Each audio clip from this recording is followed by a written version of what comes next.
Hi, I'm Linda. And I'm Craig. And we're from True North, Genius Alignment Coaching. And today we want to talk to you about how you actually only have one job as a creator. Do you want to guess what the job is? I can take a guess. You have a guess? Hold your end result. Ah, well done. You Thanks. get the booby prize straight up. Well done. So you've only got one job, and that is to hold your end result. Now, as creators, we learn a lot of things. We learn about creative tension, we learn about structure, we learn about neutralizing the ego, knowing our shadow, all sorts of things. And they're all cool. And in the end, when it all boils down to it, our key job is to hold on to our end result. And it's a really interesting thing because when we go for something, and we've mentioned this on other videos before as well, the first thing is we usually get excited, and the next thing we do is, the next phase is basically we let things go, or we compromise, we pare things back. And the end result seems to get lost, or pared back to a point where it's manageable and realistic and things like that.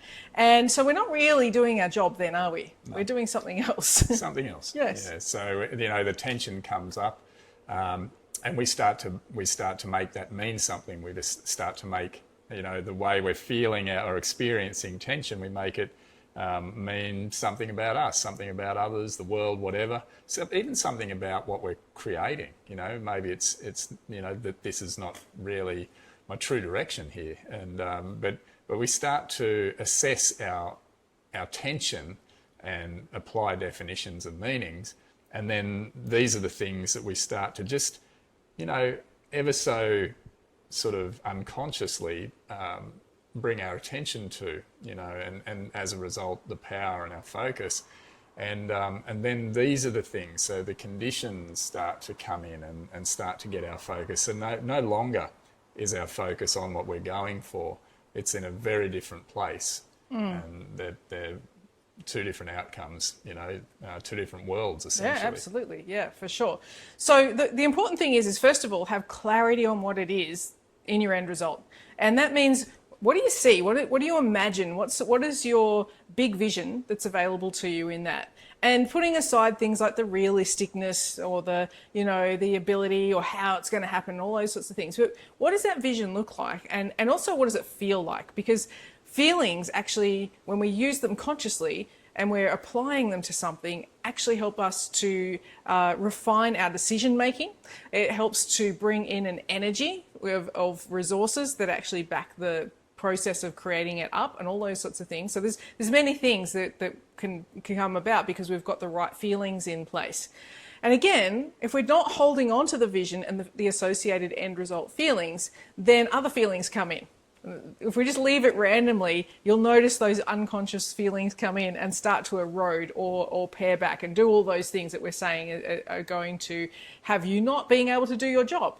So our commitment as a creator is to have the clarity on the feeling and the vision and to plant our feet firmly on the ground in favor of that end result and not changing it, not compromising on it, and allowing ourselves to be in the energy of that, regardless of what the evidence is around us. If it's happening, not happening, it seems to be going backwards, it doesn't matter. That's not your concern. Your concern is to stick to your one job of holding your end results.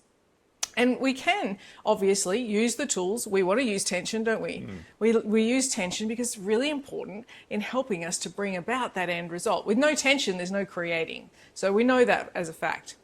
And at the same time, when we feel tension, as you said, we can get really bogged down in the what does that mean, the definitions. And we can also, even with the tools that we have, things like conflict deconstruction processes or other neutralization processes and all that sort of thing, we can become very invested in those things, and even to the point of dysfunction, where we put so much power and focus on those things, trying to clear the way so that we can go for the true end result, that we're actually undoing our good work, aren't we? Yeah. We've lost focus. Just because we're using a powerful tool doesn't mean that we're using it functionally. And if we're using it dysfunctionally, no longer is, again, our focus is no longer on our true end result. It's on trying to fix and solve ourselves and problems and that sort of thing.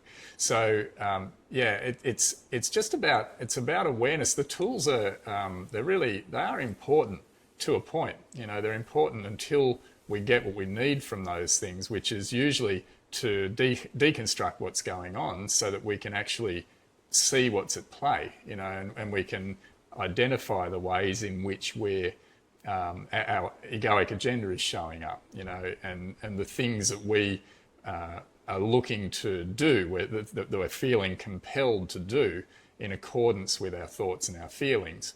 And so the only reason that's important to us is for self-awareness, which is key when it comes to creating, so that we can know those things sooner and sooner. We can see them earlier in the piece as and when they will show up, because we can expect them to show up. It's part of the process of creating.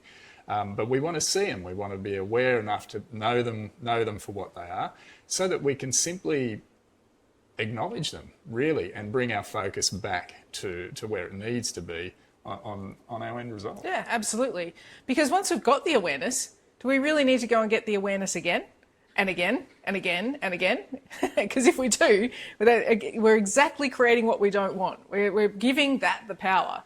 Whereas if you can do a process, have an insight or an awareness about yourself which is preventing you from going for your true end result, then just have that in your awareness. Like, that's all you need to know. And so you can catch yourself and go, oh, I'm doing that thing again. And we can let it go. We can choose to not engage in that process that our ego is trying to get us invested in. And by letting it go, we can then immediately return our focus to the end result and get on with our job of holding it. That's all we need to do. So be aware that just because something feels off a little bit, that's, and it's just come up unconsciously, it doesn't mean you have to go and do a process on it. It's just a matter of stopping, acknowledging, taking a moment. Okay, what is that thing? What is in my unconscious that's actually bringing my attention into solving a problem right now?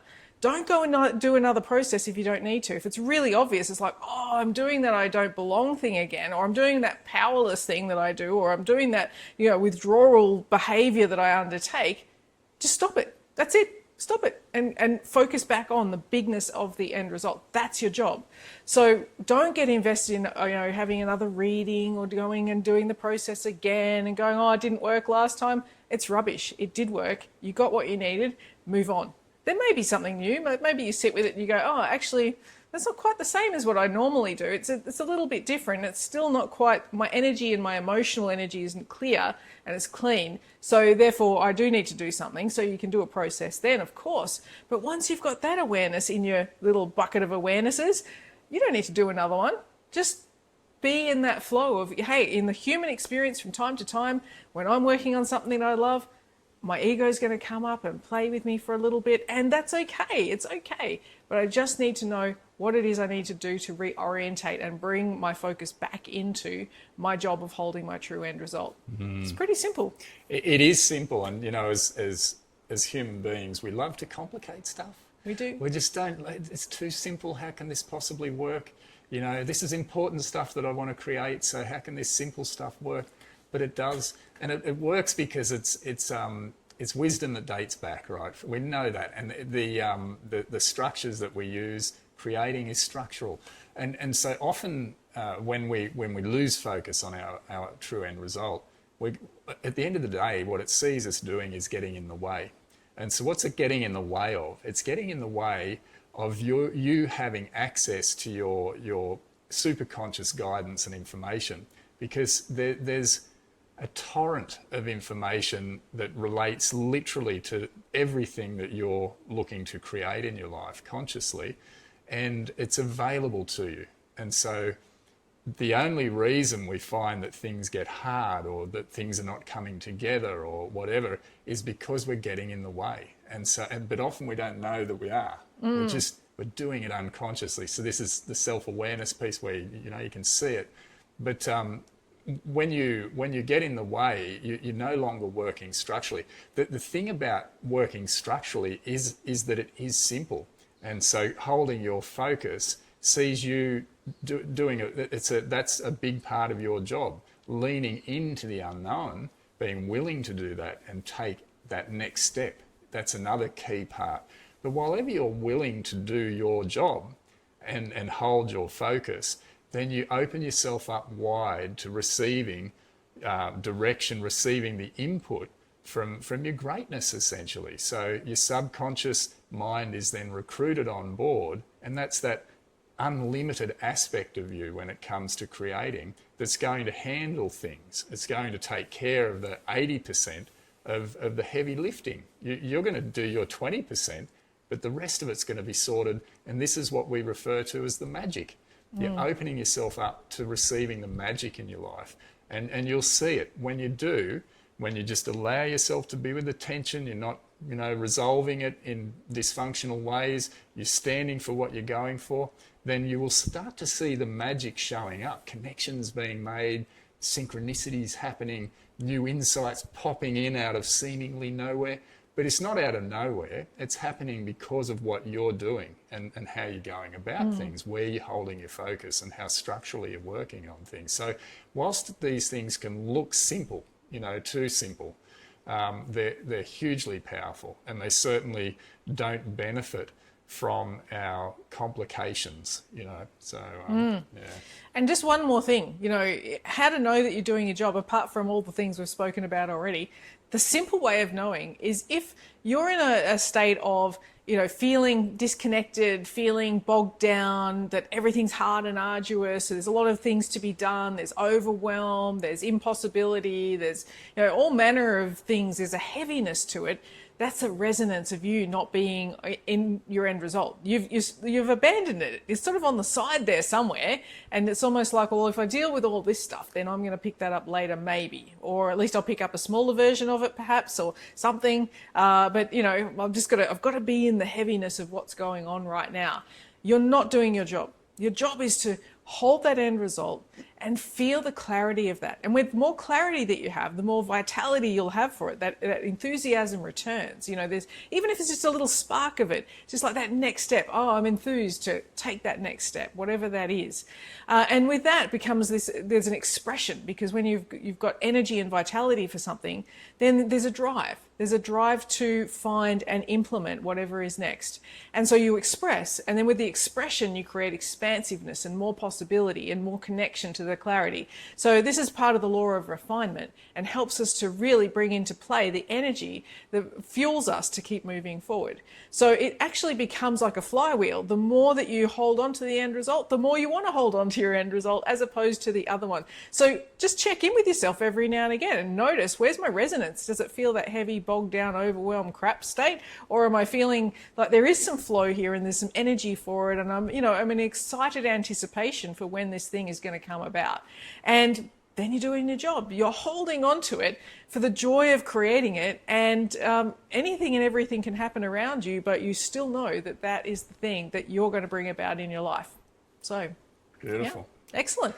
So we'd love to know, what are you creating? What are you holding the end result for, no matter what? And what are you noticing as you do that? What do you notice? What happens when your ego takes over? Yeah. Love to hear that in the comments. Yeah. So live your true north. See you on the next one.